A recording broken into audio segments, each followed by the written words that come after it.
Webtoon is one of the craziest collection of manhwas to read webcomics and manhwas online. As you may all know, Webtoon has pretty much every genre in manhwas and comics. Tower of God, God of High School, Lookism, Omniscient Reader's Viewpoint are one of the popular manhwas in manhwa universe and are blessings from Webtoon. The art style and rhythm of the stories told on Webtoon are always unique and special for each one.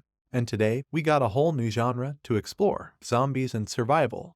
I'm pretty sure many of us feel creepy or cringe watching zombie movies when they have the same stories and zombies. But I assure you, TACIT is not any cringe zombie manhwa. It does have some basic properties of zombie movies, like survival, zombie fights, and a dumb main character. However, the creative advanced technology and use of drones is quite impressive in this manhwa. It opens up a wild new world. Well, the story starts with the bang. A zombie gets a headshot by a drone. Bevrian, a citizen of Amina, is on the duty with his brother Ter to safeguard the internal zones of Amina. Amina is a safe zone city and is governed by the surviving population. After a collapse of humanity and the emergence of zombies, billions of living beings got bitten by zombies and got infected by zombie virus. As a result, they turned into zombies. Humanity was brink of an extinction, but some intellectuals and doctors established cities as safe zones. They guarded them to give shelter for the surviving humans. Amina is one of the few safe zones.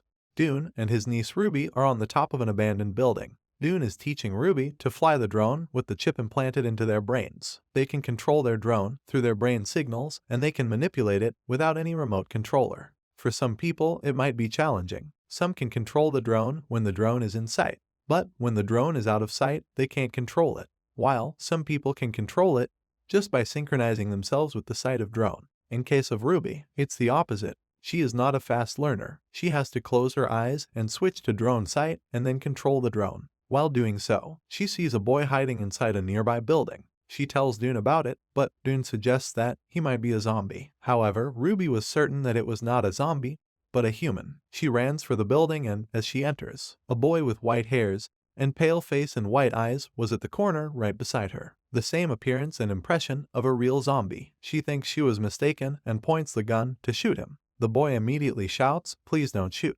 Shocked as she was, Dune enters the building. Seeing the white boy, Dune shoots the gun. Fortunately, the bullet doesn't hit the boy, but the boy gets pretty busted. Watching a talking zombie was a new discovery for them. Ruby asks for his identity, but the boy doesn't know who he is or what he is doing. So Ruby and Dune take him to their secret hideout. The boy was not a zombie nor a human. After a brief discussion, they eventually agreed to take him to Amina. At Amina, Ruby takes him to his room and Dune goes to get some food. Talking to Ruby, the boy sees a scar on her face. Embarrassed, Ruby tries to keep it hidden under her golden hair. She thought he would make fun of her, but the boy shows her a photograph of a leaf which looks like the scar and says, "It is the most pretty leaf I have ever seen." Ruby was amazed by this conversation. She has never experienced someone saying pretty things about her scarred face. It was a new feeling for her. She leaves to get new cloths for him and Dune enters the room. Dune offers him his special soup.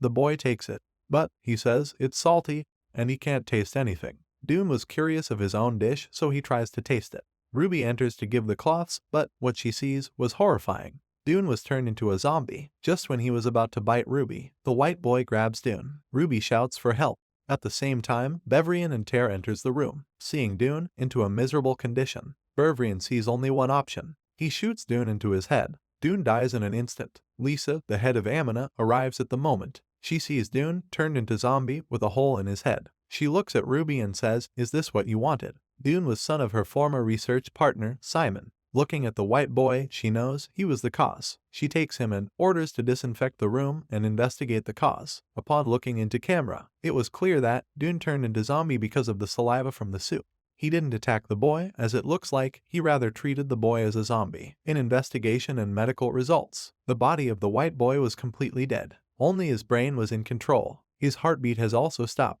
All in all, the white boy was a walking corpse and a living zombie. According to Lisa, he was an infectious living zombie. His mere saliva could cause all humanity to extinct. Lisa doesn't want to take any chances and votes to eliminate him. But at the same time, Ruby was listening to the conversation. Ruby thinks it was her responsibility as the death of Dune was unintended. The white boy didn't know what he was doing. He was innocent. She makes a plan and gets him out. She takes him to their hideout and lets him stay there. Ruby even gives him a drone of Dune. She teaches him basic control. The boy learns it in the first go. Bevrian and Lisa comes to know about their escape, and Lisa tells Bevrian to be responsible for his daughter Ruby's behavior. Bevrian asks for 3 days and says he will take care of the boy. When Ruby returns to her room, her father asks her to go for a stroll. Bevrian is a loving father. He doesn't want his daughter to feel lonely as she lost her mother too early. His father explains why she is special and important for him. Ruby knows what he was trying to say. He doesn't want to lose her just like Dune. The next day, Ruby takes the boy for learning new things with the drone. In the cities and on the roads, there are colorful stones called contaminants. The contaminant stones have a lot of energy and can be used to charge batteries of drone.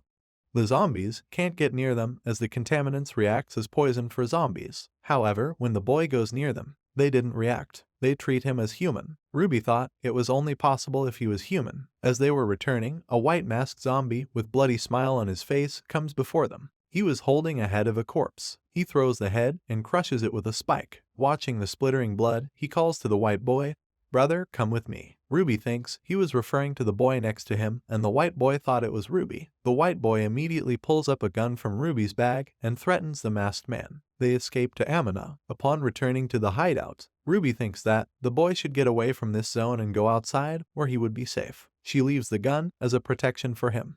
The later day, hearing the incoming footsteps to the room, the boy knows it wasn't Ruby, so he pulls up the gun. It was Bevrian, Ruby's dad. Bevrian asks if he was going to shoot. The boy replies, no, but Bevrian shoots the gun. When Ruby returns to the hideout, she sees no one. It was all empty. At the same time, the masked man enters. He asks, "Where is the boy?" Frightened Ruby couldn't even move. Just as he was about to attack, a gunshot gets fired at the masked man. It was Bevrian. He sees there is no effect on his body, so he shoots the man in head, which kills him instantly. When he pulls up the mask, it was a zombie with rotten skin. But there was a symbol under his mask, a red symbol with a circle and 3 lines. The symbol was sign of great danger for their safe zone. Lisa, Tare, and Bevrian knew it. The symbol was of the Solitude, a tenacious group of blinded believers who believe there is a God who wants all humanity to be extinct. On hearing the story from Ruby, Bevrian was certain that the masked man was after the white boy. Bevrian wants to go outside of Amina to find more about Solitude, but it was never an easy task. Ruby made up her mind to follow her father on his journey. She knew if she followed her father, she will eventually meet that white boy. But as their journey progresses for days, weeks, and months, the deadly shadows are following them too. Many masked men are after them and in search of that white boy. Bevrian has a friend outside of the Amina, Robin, a famous individual in the entire outside lands, and a former best friend of Bevrian. Robin was famous enough to be known by every person in the Outlands. Everyone owed him some kind of debt. But Robin was not a friendly man. He was quite a mysterious individual who was always wearing sunglasses. His eyes looked so lazy that you might think he is always high. As they meet Robin, Ruby finally meets the white boy. The boy was named Arvin. Robin named him after a beggar. Robin trained Arvin and experimented on him. Now Arvin could use contaminants as his food. He can eat the stones and get his taste and smell sensitivity back. Arvin was grateful to Robin as he helped him to gain his human senses. At same time, the people following tales of Bevrian and Ruby made a large-scale attack on their base. There was a suicide bomber in them too. The bomb was about to explode in the middle of the battlefield. Robin saw it coming, and he sees no other option to save Bevrian other than to use Arvin as a human shield. He pulls Arvin and throws him at the bomber. As the bomb explodes, the body of Arvin gets destroyed into pieces. He was burned, and only his upper half remained intact. It was a miracle that he was still breathing. But there was another miracle which was unseen. Arvin was slowly regenerating himself. Robin offered to collect the needed contaminants for his recovery. He didn't allow the doctors to bandage him, which can be an obstacle for his regeneration. But the regeneration duration was too long. The attack from Solitude was unreasonable. So Robin asks about the critical internal secrets of Amina and about the news and facts. Bevrian told him about the deaths and attacks on Amina, the death of his wife, and their friend Simon, father of Dune. While Bevrian and Amina thought Simon turned into zombie and died, Robin contradicted the fact. There was news about Simon being alive and still working on his research to cure zombies. Robin knows about the last location Simon was seen and offers Bevrian to take a look. Robin and Bevrian leave Ruby in their friend's care and left on their journey to find Simon. But on their journey, they had to walk through the dangerous forests of the Outlands. Bevrian sees the cruel reality of outside lands, how Robin, who was banished from safe zone Amina, had to live his life and sell himself to survive in the cruel lands. There are actual monsters which are worse than zombies, roaming freely in the outlands. Ravan was famous for his friendship, but he didn't have actual friends. Everybody hated Ravan for his personality, still they owed him. They knew Ravan was a survivor. He didn't have sympathy and he only uses people based on his need. However, Bevrian knew Ravan better than anyone, so Bervian wanted Ravan to return to Amina as it was their mistake that Ravan's life turned out the way it is. Will they find Simon? Who is Arven? How did he got his powers? What is solitude, and why are they after Arven? Why Ravan was banished from Amina? How did the apocalypse of zombie begin? There are so many mysteries and secrets to be unfold. As for the story of this manhwa, it's really engaging and fun to read it. The partial romance chemistry between Ruby and Arven, Arven unlocking his potential, Ruby training herself to protect Arven, Ravan and Bevrian finding their friend with the broken links. The story is way better than any other zombie movie. The art style of this webtoon is quite impressive. I really loved it. With around 60 plus chapters, TACIT, answering to voices lurking from the shadows, is one of the hidden gems of webtoon.